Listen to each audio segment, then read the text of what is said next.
Thank you and good afternoon. Welcome to the Public Works Committee for Thursday, January 11th. I'm going to call the meeting to order. Are there any declarations of conflict of interest? None. Seeing none, I need someone to approve our agenda for today. I'll move. Moved by His Worship, seconded by Councillor McAleer. Motion's on the floor. Can I just ask one question, Madam Chair?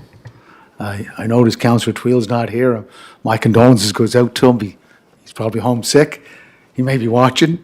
But from last month's discussion on the capital budget for multi-use pathways and streets, when do we get a chance to discuss that under business arising from the minutes? Minutes are not here from the last meeting. They are. So is this just a special meeting? Just because we had some illnesses in the department and we were unable to get the minutes completed for this meeting. No problem. I just wanted to add, Madam Chair, and I did bring this up with the chief engineer. There are a number of students in Browns Court, and there is no pathway going into Browns Court, so students, family members are walking on the road. I know that we have a list already out there, but we need something going in there because one of these days, I'm surprised nothing has happened yet, or maybe something has and we haven't heard about it.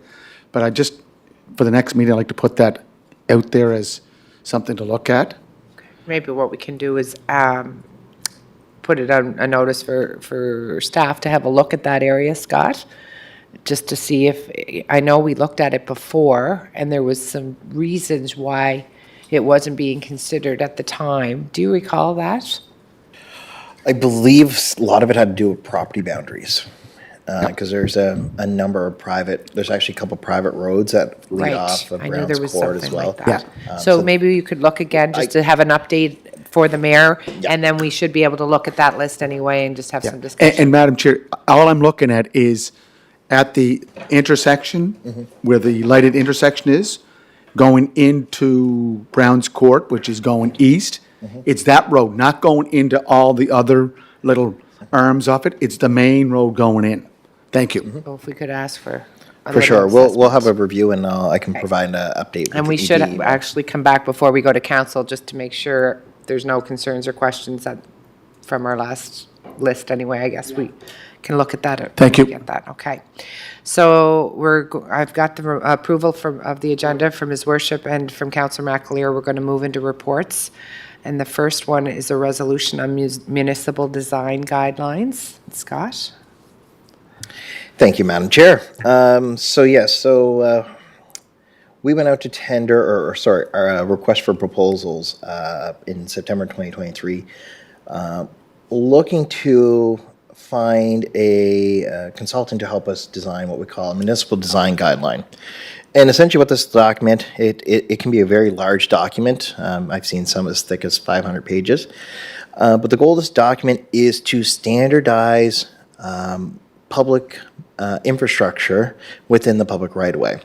And it can get down to the details as what type of lamp fixtures or street light fixtures we use, and up to as complicated as what the actual road cross sections are to look like based on the characteristics or the type of road it's going to be in the future. This is a document that is definitely needed in the city right now. If a developer comes in and wants to build a new road, we have some very broad standards. It's like a 2-page document that we've had to modify or make agreements with the developers to modify over the years. But essentially, it's just a very basic document where we need to get into some more bigger details as we move forward to ensure that we have consistency across the board from street to street. So essentially we went out to tender or RFP for this. We did not receive any bids. And the reason, we were quite shocked by this. We weren't sure why. We did communicate with our finance department, had a sit down chat with them, and because we didn't have any bidders, finance agreed that we could reach out to a number of consultants around here to see if any of them were actually interested in doing this work. And so we sat down with 4 of the main engineering firms that we work with here at the city that we have in the past year. We had a meeting with each individual consultant, went over the details of it, of the document, what we were looking for, level of effort we were looking for, all that type of stuff, and asked if any of them were interested in submitting a small proposal for to move forward with this. We did receive 2 proposals from those discussions of the 4 consultants that we talked about. One was from EXP, and the other one was from WSP. And so our team has looked at both of them, and both of them clearly understand what we're doing, what we're trying to achieve. They have experience in doing this type of work. They do have in-house capacity to be able to do such a document. It is quite a large document. It will take a number of months to complete, but they can have that capacity to help us out and create this document. We looked at both documents, and the reason why we're recommending to EXP Services, because the document's so big, it's going to be a hard thing. We have an idea of how many numbers. We have a rough idea. It's going to be in the ballpark of about 250,000 to about 275,000. That's what we anticipate for cost for this type of work. And when you look at EXP's hourly rates per individuals and compare them to a person from WSP in the same category, from either a CAD technician or a high-level engineer, EXP was consistently cheaper, or their hourly rate were lower than WSP's. So that's why we're making a recommendation to award this work to EXP, because at the end of the day, based on the number of hours, or based on the, we expect it to be the same level of effort for both consultants. We believe it will be cheaper for the city to hire EXP to do the work. Thank you. I just made a note to maybe see, I know those numbers maybe be included for council to see if we can include the different, where you got those numbers and stuff in the package, only because I think that will be a question that people always are looking for when they're looking at the tender, or. Certainly, just the overall value of, how you came to your justification, perhaps, just so they know. So in the resolution, we did put a number in for WSP. They, high level, based on the number of hours they think it's going to take, that would be the rate 265,512. And so we would want to create a PO to that number and strive to keep it at that number. If it's fewer hours of work, of course, we would pay less. Just so that they have the comparison. I know that that's always a question that we're asked in council. Is there any question for the manager on this? Councillor John McLeod. Yeah, thank you, Scott, for that walkthrough, and through the chair to the manager. The municipal design guideline piece, is that something that's been maybe you said it in your remarks? Is that something that's been on your department's radar for some time? Is it? It has been, yes. It's time. It takes a lot of time. New developer comes in, or any developer comes in, says, here's what I want to. Here's my development, and we got to go through and say, well, what type of infrastructure you're putting in, where you're putting, these features and things like that. So it takes a lot of time to review each of those documents for a lot of low-hanging fruit. If we can put it in a large document that we tell them to design to this standard, then it takes a lot of that unknown or that guesswork out of what's going to be expected from them, or the type of features, or the way that they design their road and their infrastructure. And it's not just Public Works that this falls under. Public Works is involved. There will be a section on water and sewer, a section on trees, and any of those departments that are impacted by things that, that they have infrastructure in the public right of way. They will be included in this document, but we're just we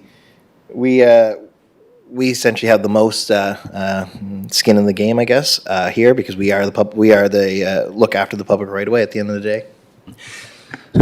Follow up, if I could. So is it I'm taking it, would this be something that, to your knowledge, would be, or experience, would be a best practice, or other municipalities using it, or is there some kind of, would the, for instance, Federation of Municipalities, would it be a sort of a, is it a kind of a standardized, somewhat of a standard best practice for municipal governments?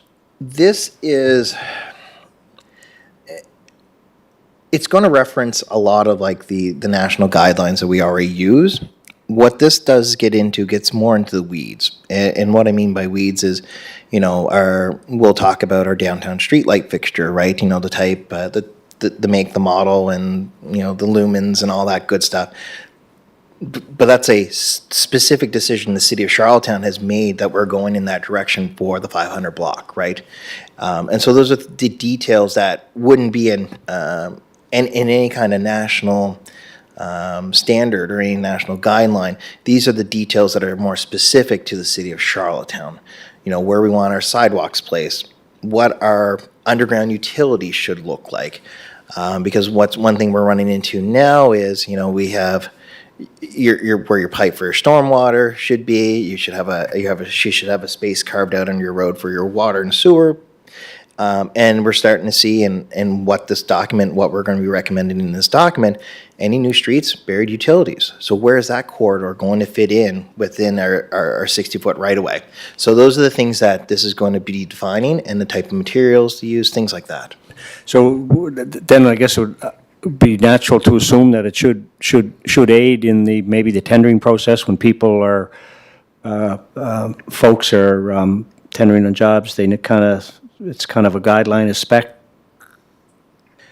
It's, I guess, not so much in tendering, but it's like, say if we're hiring a consultant to do work for us, they're already going to know from day one exactly how the road should look like in that area. That's the goal, is to create that consistent look for a residential street across the city, for a commercial area street across the city.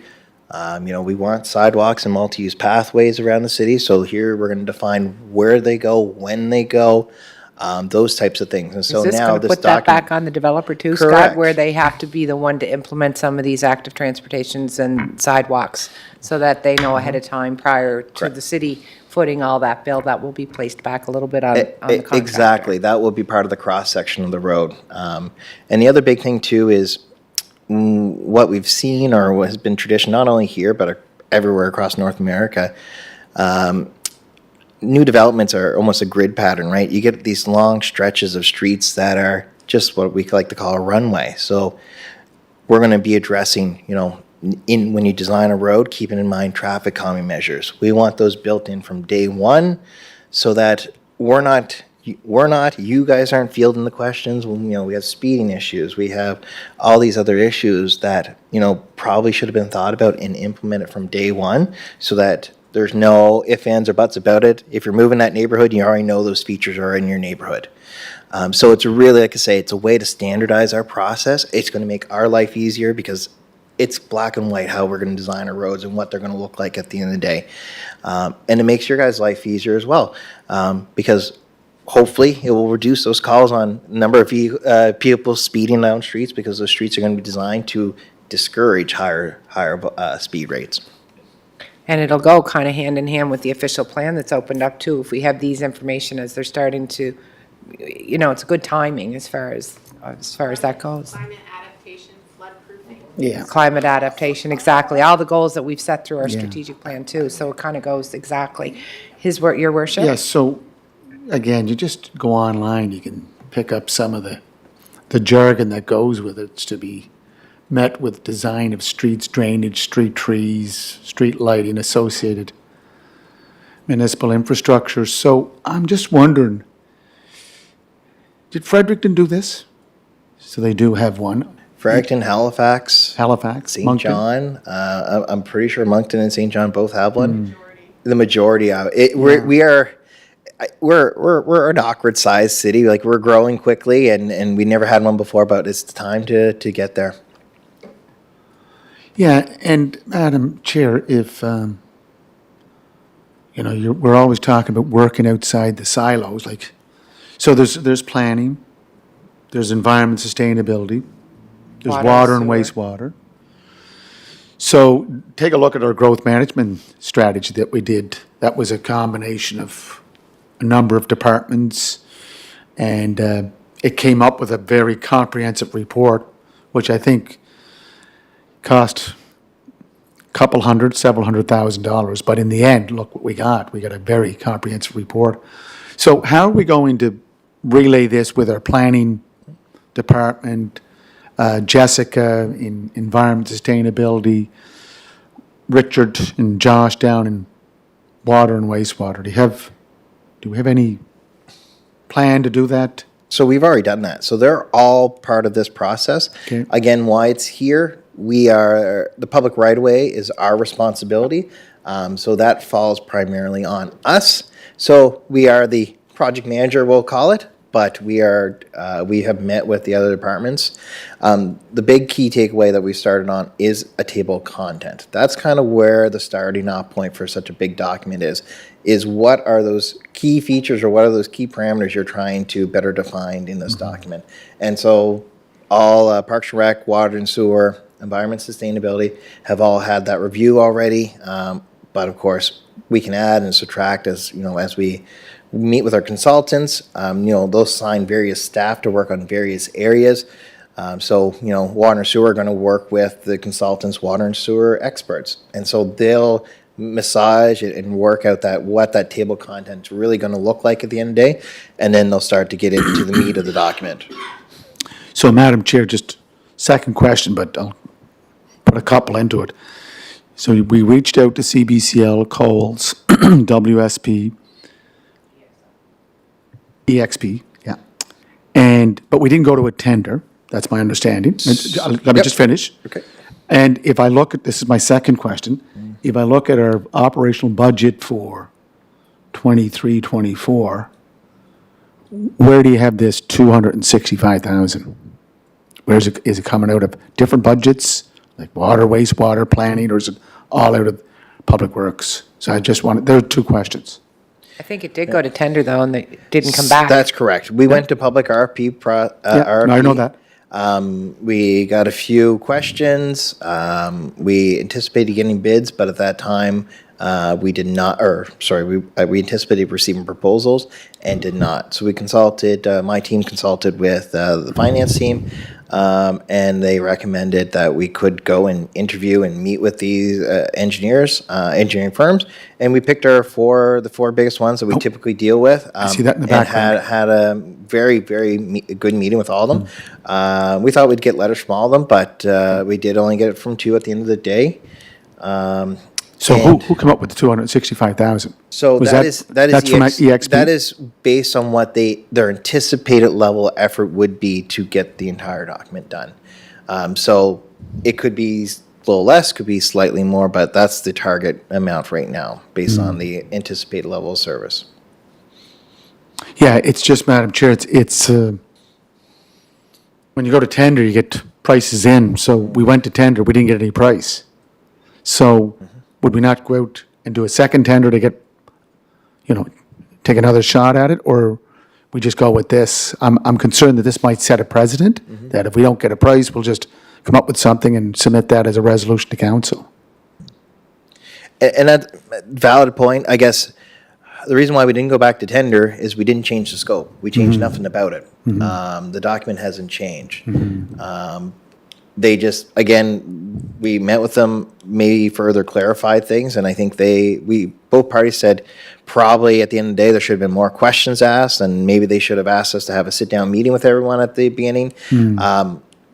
But why we didn't go back out was because the scope wasn't changing. And typically you only retender once you adjust the scope, whether it's completion date, schedule, things like that. We hadn't changed any of those details from the first document.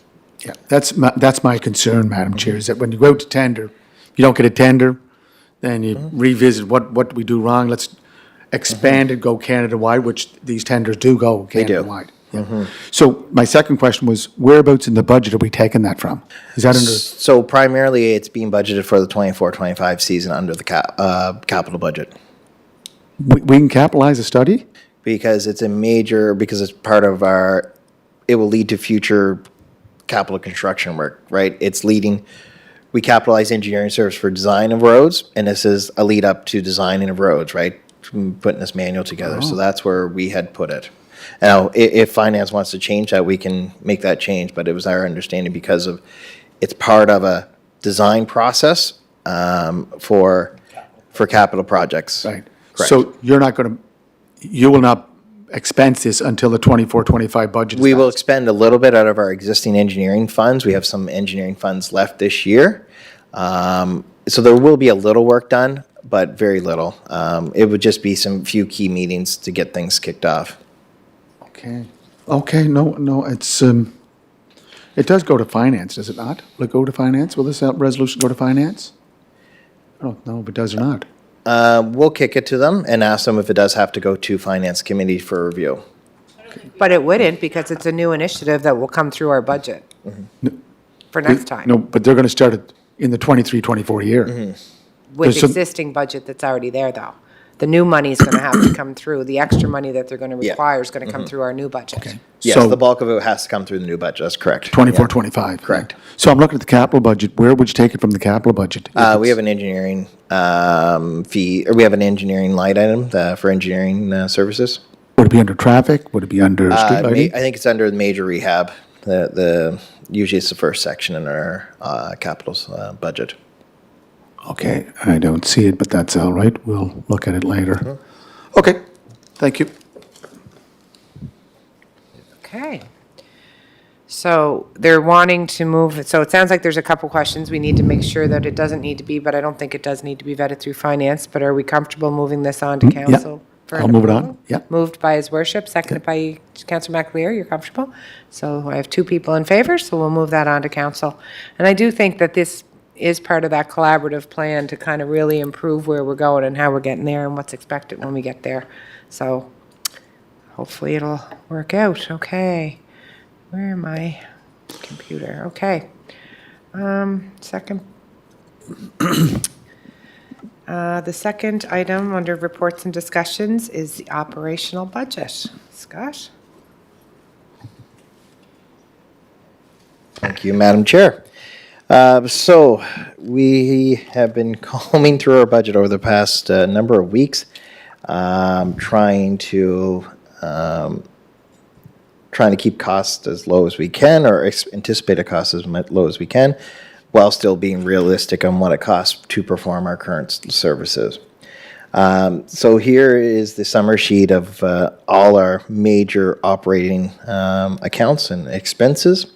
Of course, under our operations, our salaries and benefits come out on top and at over 50% of our budget, and that is 9.328 million. And then we can, I guess, do you want me to go through line item by line item, or if there's specific questions? I think let people have probably read it before coming to committee, but give them a couple minutes just to review it, and if they have any specific questions, I'm sure they'll ask. So, Madam Chair, our actuals are up till November 30th, 2023, right? And the actual for 2022, okay, see that. So you still have 4 months left. And I'm trying to find out where you're at. Your estimated budget for 23-24 was 17,203,000, correct? 23, yes, yeah, 17,200,000. And if I look at end of November 30th, 2023, you're at about 10 million? At the end of November 30th, 2023, about 9 million. And anticipated, now these, where they take the next mark, it's all based on what we spent last year at this time of year.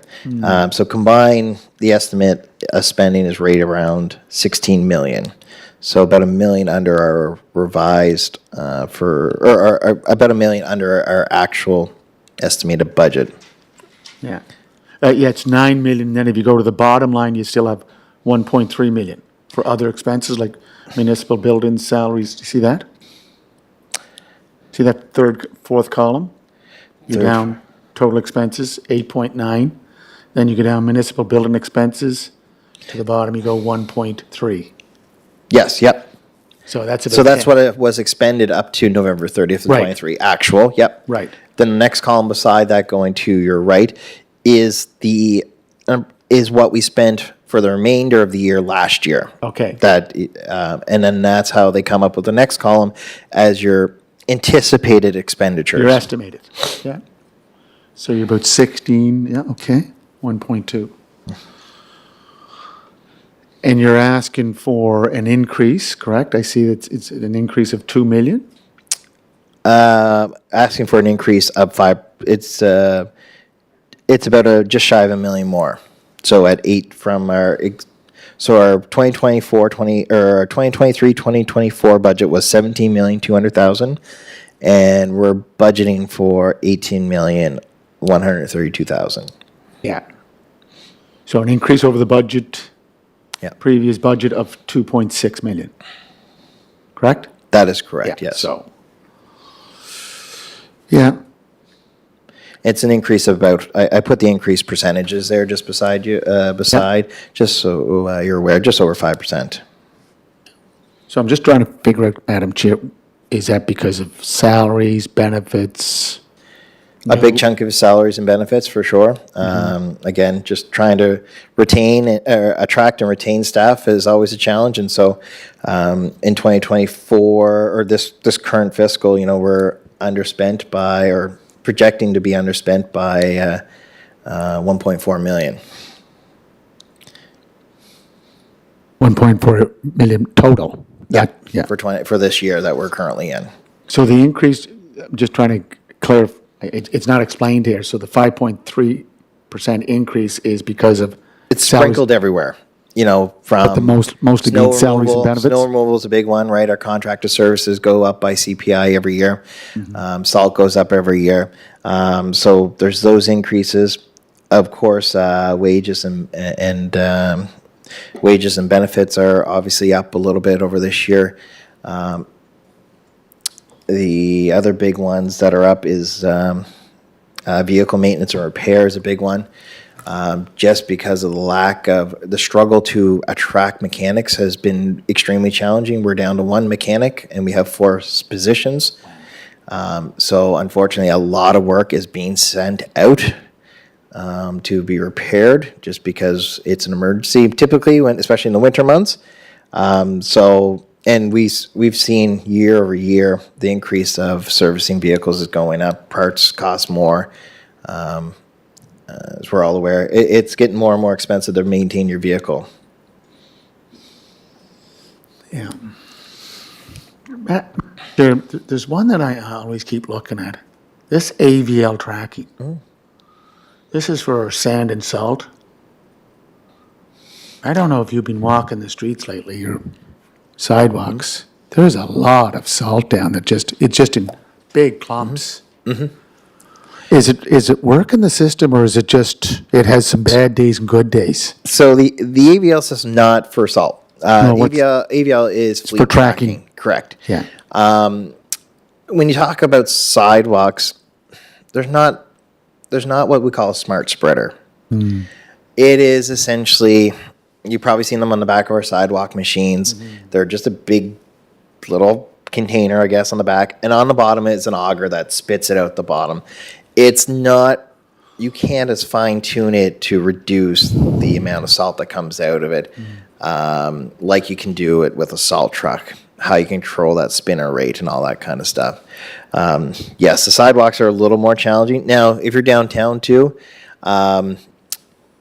we might go out and salt, and then around municipal buildings, our municipal buildings crew put salt out, the business owners put salt out. So that's where some of the things you might see some clumps as well, is just because multiple people are putting salt down on the same piece of a sidewalk.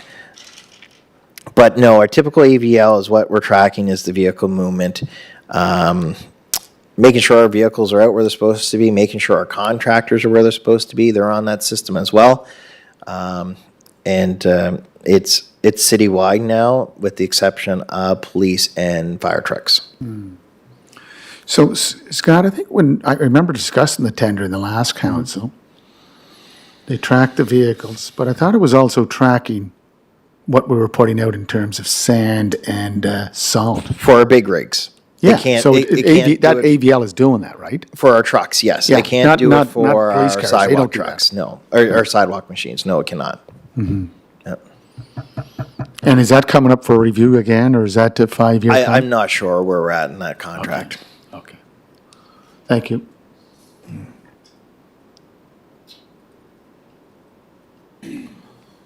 Okay.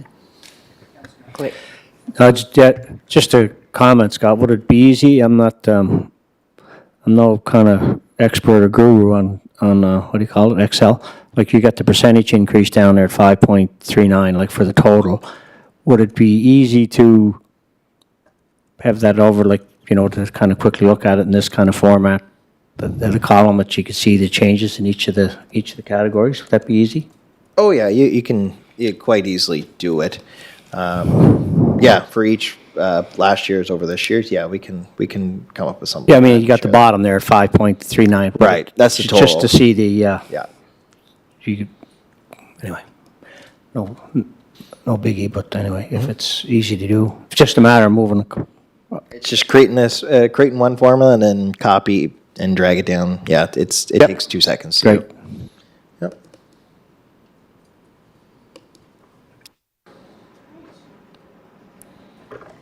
I'm sure there'll be more questions that'll surface when we get this on to council, I'm sure. Is there anything else you have? Did we do the capital budget? Yeah. We just did multi-use pathways and streets. No, the capital budget was last meeting. We moved. Like for us, like for Public Works. Yeah, for Public Works, not as a city or city corp. No. No, no, Public Works. Yes. Last meeting it was recommended have to it move here. forward. So now it's at the council level. And I know it's not in front of you, but are you asking for a big increase, or a 5.5% increase in that too? Your capital, do you remember? I have it don't. here. I don't recall what the overall increase is. Yeah, we will be looking at both when we're doing the budget, right? We'll do operational and capital. Yeah. When we present the budget. A tax decrease? No, not a tax decrease. Well, if you know what happened in Toronto, they get a $17 billion budget, they increased their taxes by 10.5%. Might be 16 before it's over. I know, yeah. That'll be the conversation in our finance meeting, I'm sure, before. I'm sure it will be. Yes, it will. So is there any more questions regarding the budget here? No, the operational budget. And I appreciate that we're doing both at the same time. And I'm sure you looked at both of them very closely, like the rest of us. So it's this possibility of raising property taxes is something we have to keep in our foresight, or keep in the foreground, because times are tough for a lot of people. They And sure are. So- I think, and doing a really good job of explaining where we are with what we've got and the services we have to provide with the growing city we have. And I think people need to understand how the property tax thing works, because I don't think they quite comprehend, when we talk about our portion of property tax that are collected from the province. I know there was some negotiations, or we were trying to look at maybe how we could do better to access some more, so we didn't have to pinch the pockets of our residents, for sure. So I think we'll probably be briefed and updated on that too, Your Worship, but we can't keep doing what we're doing with what we've got either. We have a really big city, and we can't keep expecting our staff to keep doing more and more for not less. We have to be able to put the resources in to be able to support what needs to be done, so. hopefully that is not a speech on raising taxes, is it? I hope we don't have to, but I guess we have to give people the understanding and the reality check of where things are, and we have to figure out what we can do, and hopefully the 10 people in here will be able to come up with a good plan that we don't have to. That's why, again, doing both at the same time, you can see that last year we budgeted $35 million for public works. And I think this year we're looking at 40 million.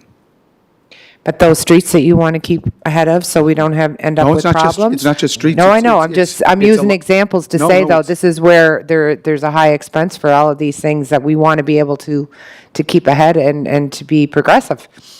No, it's also about maintaining buildings, maintaining roads and streets. It's not just paving it. There's a whole There's a store lot of services that we provide Yeah. in public works. And that's why I just want to make sure that we keep a close eye on it. Do we And the provide challenge, all the challenges services is that those people prices want? keep going up every year. Or Like do we we're- cut and trim and try to keep our books balanced?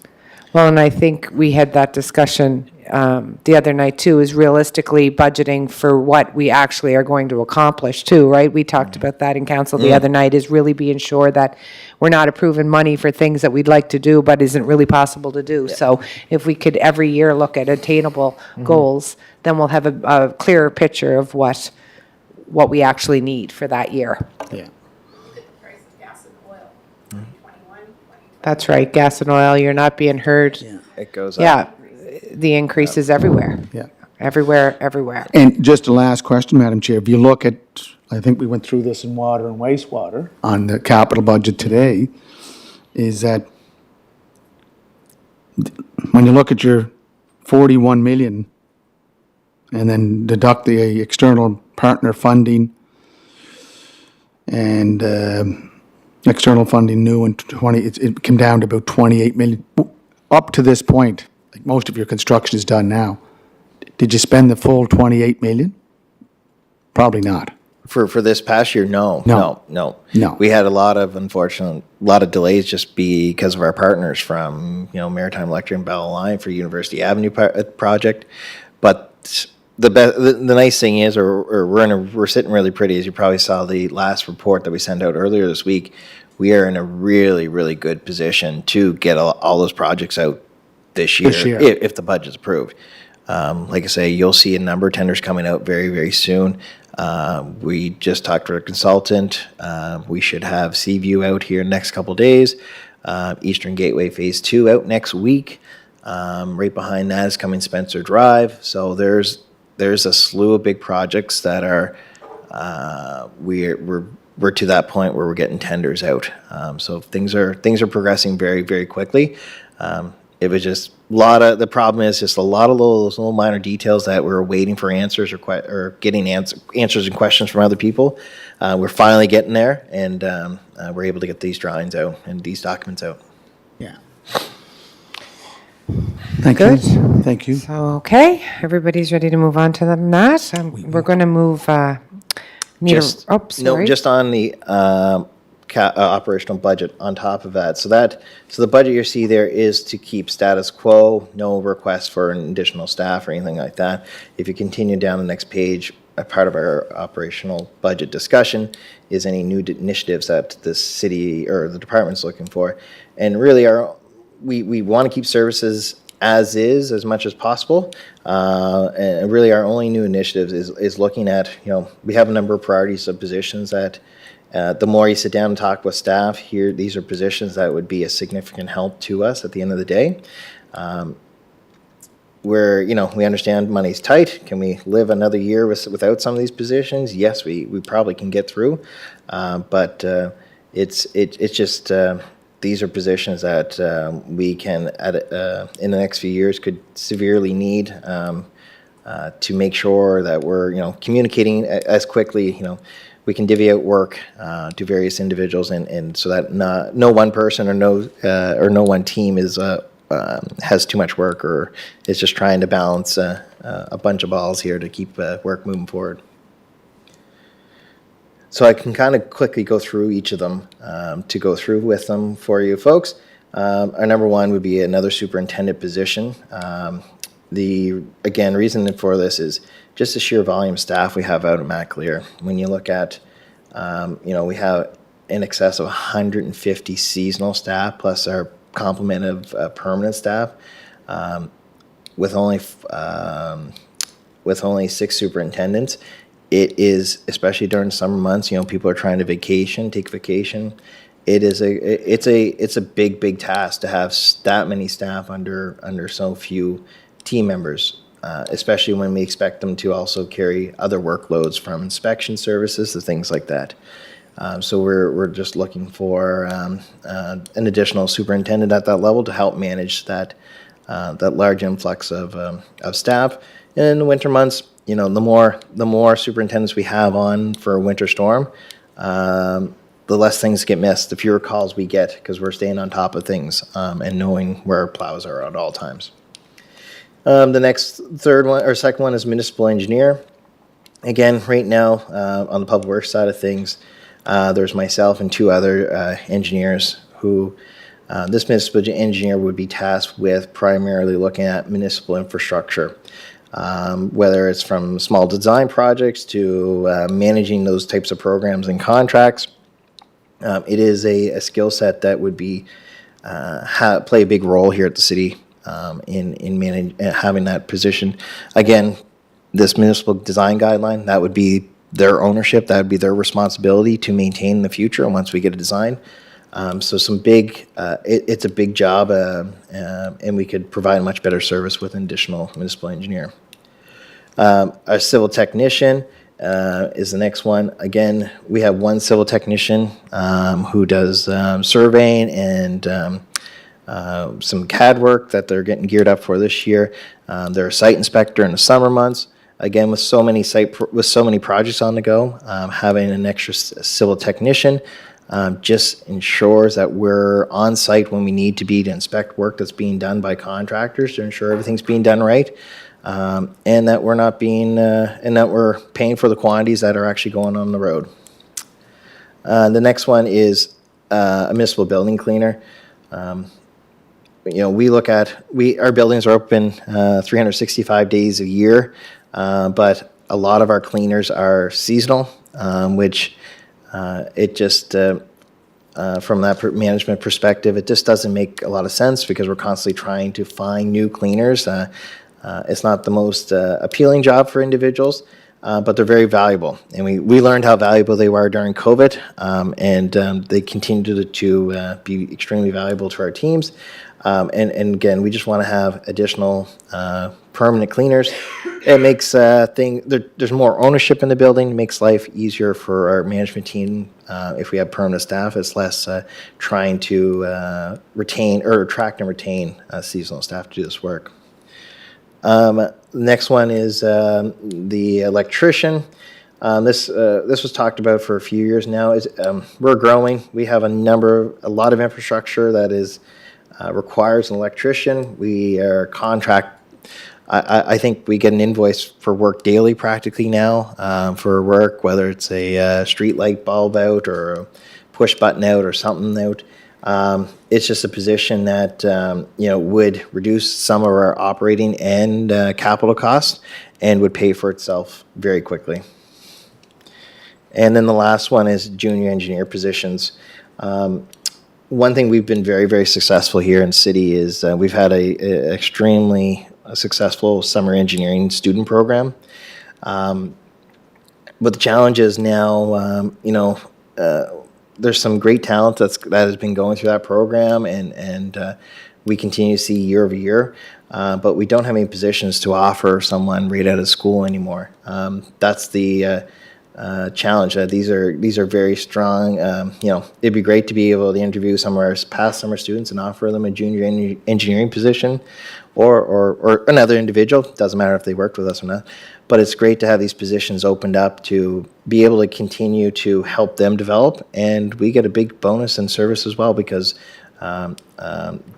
those junior engineers play a key role into the overall engineering team in any city or private consulting firm. Thank you.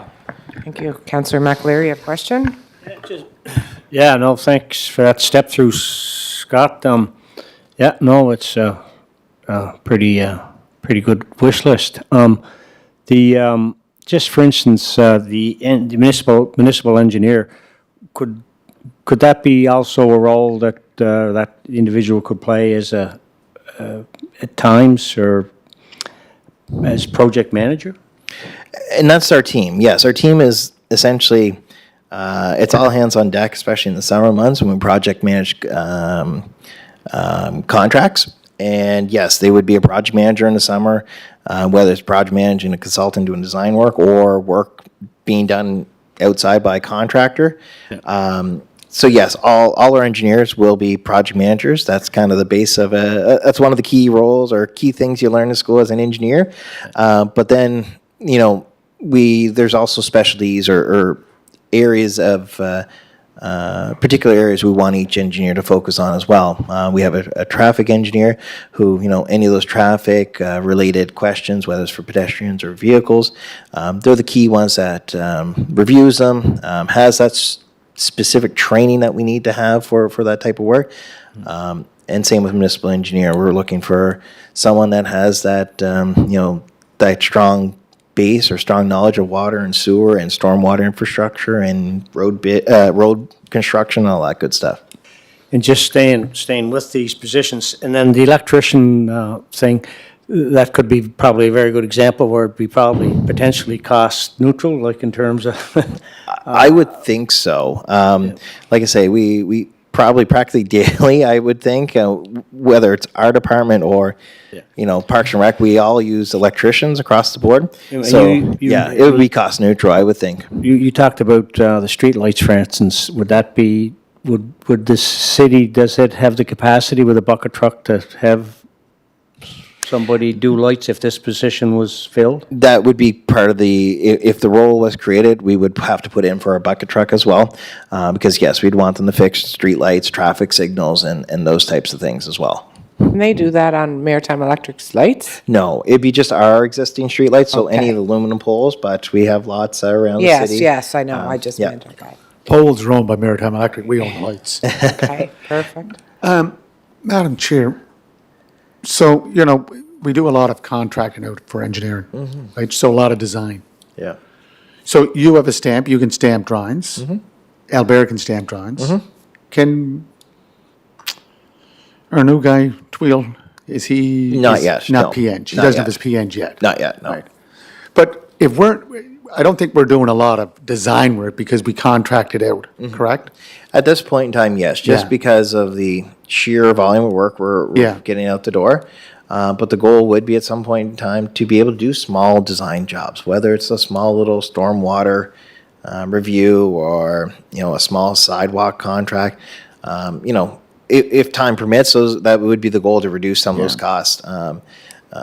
But as of right now, the goal is to have those resources in-house so that we can review the tender, make sure the consultant's putting in there, doing the right designs, and we want to make sure we have those key people with those key backgrounds or that information, so that we can make sure what's being designed for us is what we want in the road and all that. Yeah, and the province, Madam Chair, has design engineers. I know Fredericton, when we did work with them through our company, they have a design engineering division. Yep.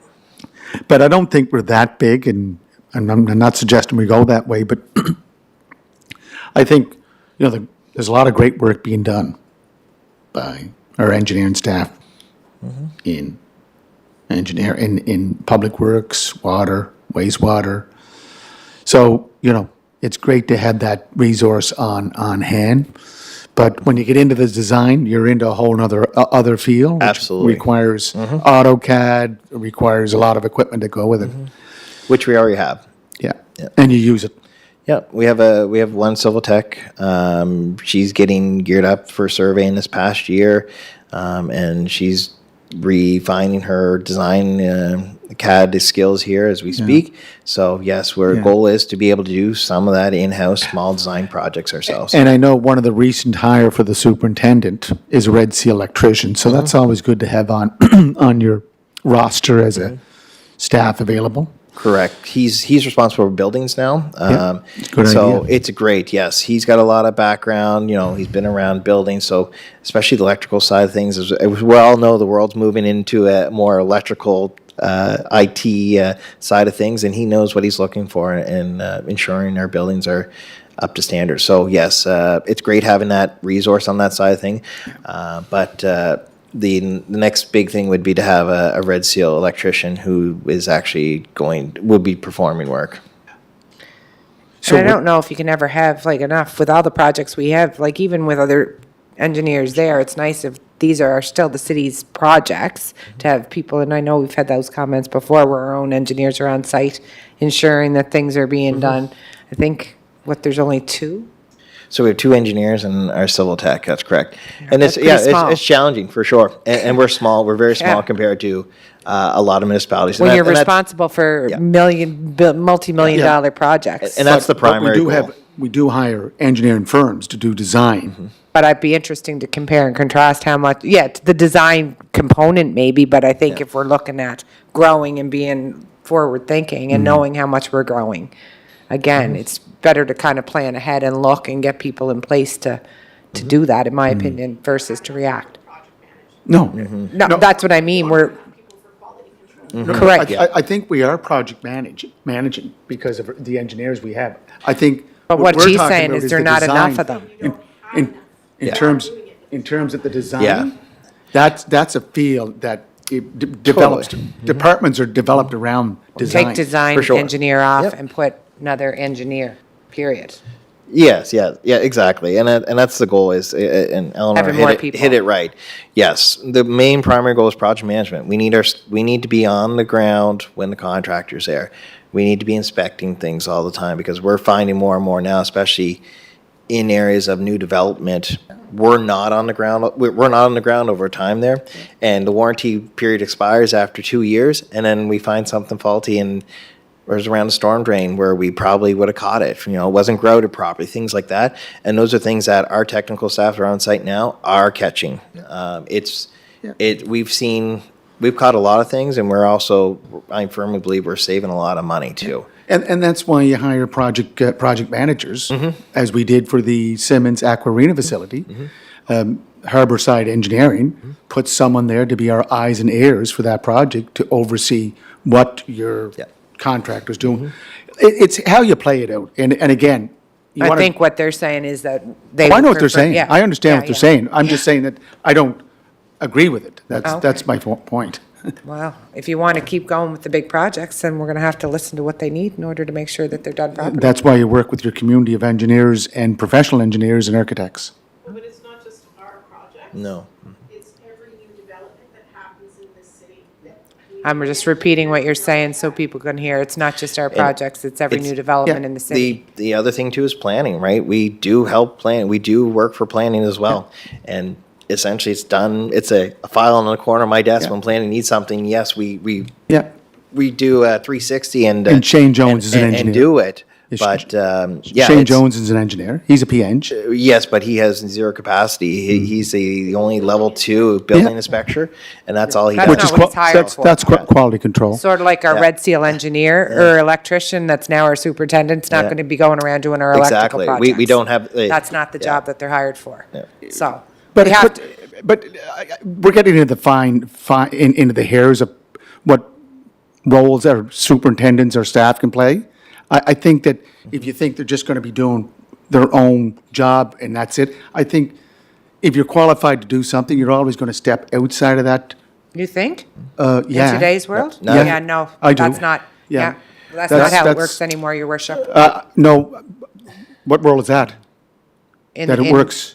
In any world. Well, I know in the private contractors and world, you're always doing jobs beyond your own scope of duties. And I know that happens with our staff here too, because they're great staff that do great work for the city. And I think then when they're asking, and myself, and we can have this discussion further and further, though, is when they're asking for supports and resources, and we keep putting demands on to say we want more and more, and I think we need to support that myself. But And we I can think- have more discussion. And then one other thing too is what we're seeing, especially as the staff that are near retirement, and we talked about that not that long ago. That generation, those generations wanted the overtime. They worked. They want to work. That younger generation, 37 and a half hours, and they're done.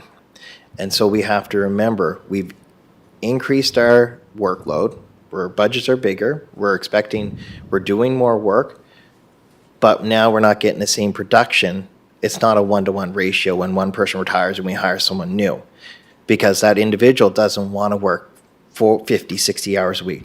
They want to work 37 and a half hours and they want to go home, and I don't blame them. Everyone has a life outside of work, and that's one thing that we're really finding, especially on our operations side of things, in out of McAleer is the younger staff don't want to do the overtime when winter months. So it's getting challenging to ensure we have enough staff to clear the roads, clear the sidewalks. So that's one thing we need to keep in mind as we ask for staff, as the city asks for staff, is the reason why we're asking for staff is not just because we just want to create more positions. It's really we're noticing that pressure that now that those staff are going, the younger generation is just not it's not a one-to-one ratio anymore of hiring someone new for one position. It's changing. I won't belabor this, but I think, post-COVID hangover is part of that. The whole, doing your 37 hours, 40 hours. But look, my son works in Toronto. He works with JLL. He's 60, 70 hours a week. He's 25 years old. Most of the staff that he works with, they're into that. That's their work. And we have staff here on Public Works that do a lot of work and Absolutely, work way beyond the call of duty. Absolutely. And I have Yeah, a lot we of do. respect for the staff that we have here, and I think that they do a great job. I just think that, we have to keep in mind, we have so much that we can spend. If we want to spend more, we have to find that money. I agree. So let's figure out how to do that, or make our project, set some goals and decide what's our priorities as far as where we're wanting to go. Okay, are we ready to move into our closed session, session as Section 119, subsection 1E of the Municipal Government Act, a matter still under investigation, negotiations for a lease agreement. Because this is last thing before we go, do we have to come back into an open session, or can we just dismiss from the closed? Back We into will it. come back, okay, so we'll come Follow back the in procedure. to closed. We'll come back from closed to close after that. So I need someone to move that motion to go into closed. Moved, seconded, we're going to go to closed.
Thank you. I guess we're back in open now. And so that discussion for the negotiations happened. We're back in open session. Any introduction of new business, meaning something you'd like discussed at the next meeting? You can also email that in, Your Worship. You don't have to think on your No, seat no, today. I'm not thinking aloud about it. It's just that both these budgets, operational capital will be going to finance, and along with the new initiatives, correct? So that's where there'll be discussion, then it'll come back to council. But again, I like the idea of both budgets converge at the same time, presented at the same time, so we know what we borrow, what it's going to cost, and Yeah. what it's going to be part of operational, because that's where it'll come from under fiscal services. Thank you, Great. Madam Chair. Thank you. So I need someone to move forward and adjourn. Adjourn, seconded by Councillor McAleer. Thank you very much, everyone. Have a good evening.